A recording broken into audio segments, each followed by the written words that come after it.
Tahukah anda, jikalau benar-benar Perdana Menteri ingin mengutuk serangan rejim Mayonis ke atas Palestin sehingga membolehkan beliau mendapat ugutan daripada orang-orang tertentu, maka beliau kena lakukan 3 cara ini sebenarnya. 3 cara yang rasmi. Kalau beliau tak lakukan 3 cara yang rasmi ini, maka segala apa yang beliau sebut selama ini adalah sembang belaka. Nak tahu tak apakah 3 cara rasmi tersebut? Kita intro dulu.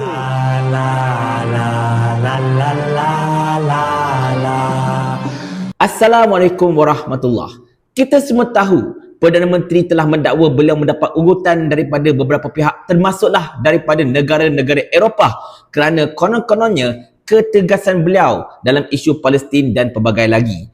Kita juga tahu anak-anak papa telah mendakwa krisis ekonomi yang melanda negara kita pada ketika ini adalah rentetan daripada ketegasan Perdana Menteri kita terhadap isu Palestin dan juga Mayonis.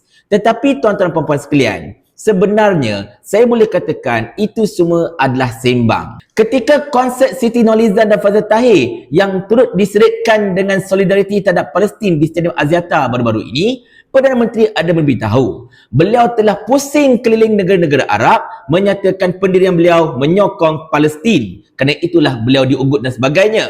Tetapi tuan-tuan dan puan-puan sekalian, bagi saya lah secara peribadi dan saya yakin ramai lagi yang berpandangan seperti ini, itu cumalah sembang-sembang kosong sahaja.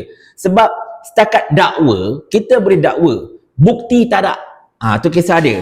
Dan andai katalah kalau betul-betul Perdana Menteri ini benar-benar ingin memastikan beliau ini terkenal sebagai pejuang Palestin serta betul-betul menyatakan pendirian tegas oleh beliau terhadap isu yang melanda Palestin pada ketika ini, ada 3 cara rasmi yang boleh beliau lakukan.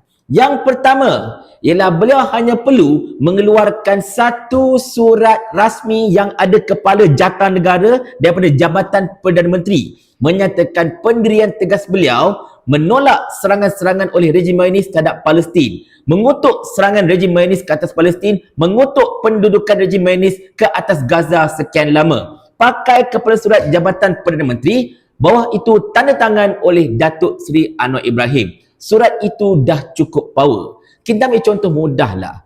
Kita ada nampak tak pengarah-pengarah syarikat Starbucks buat demo sokong rejim Mayonis? Tak ada kan?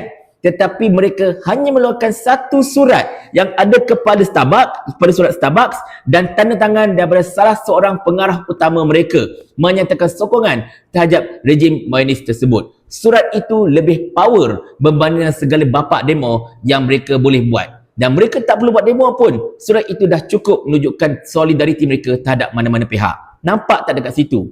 Jadi selagi surat yang semudah itu sekadar print dan sign, itu pun tak dapat dikeluarkan, maka tak payah sembang lebih lah. Yang kedua, yang kedua ni katalah surat tak nak keluar. Yang kedua, Perdana Menteri boleh mengikut jejak langkah Tan Sri Muhyiddin Yassin.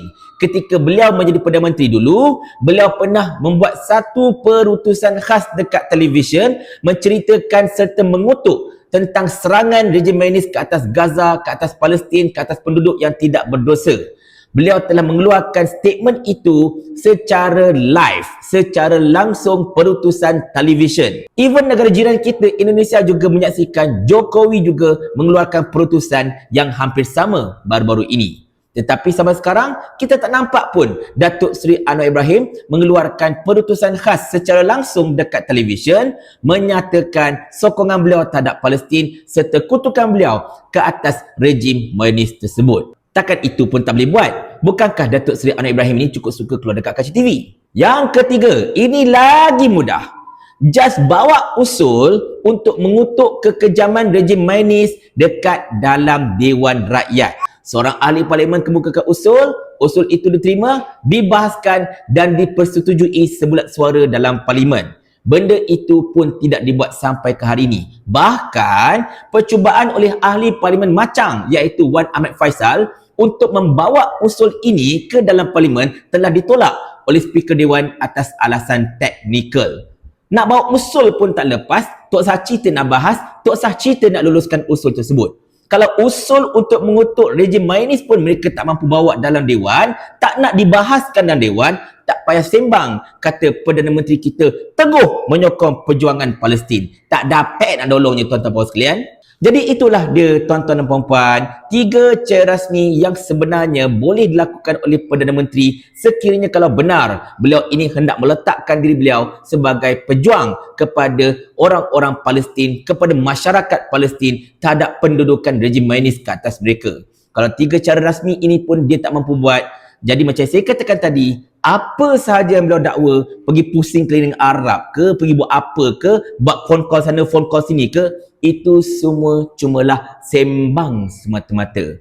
Dan kepada anak-anak papa yang dok sakan nak membenarkan lagi betapa konon-kononnya Datuk Seri Anwar Ibrahim ini benar-benar merupakan pejuang Palestin, walaupun dia tak buat apa-apa yang rasmi itu pun, saya cuma ada satu soalan je untuk anda. Yang ini tak payah translate sebab anda faham kan?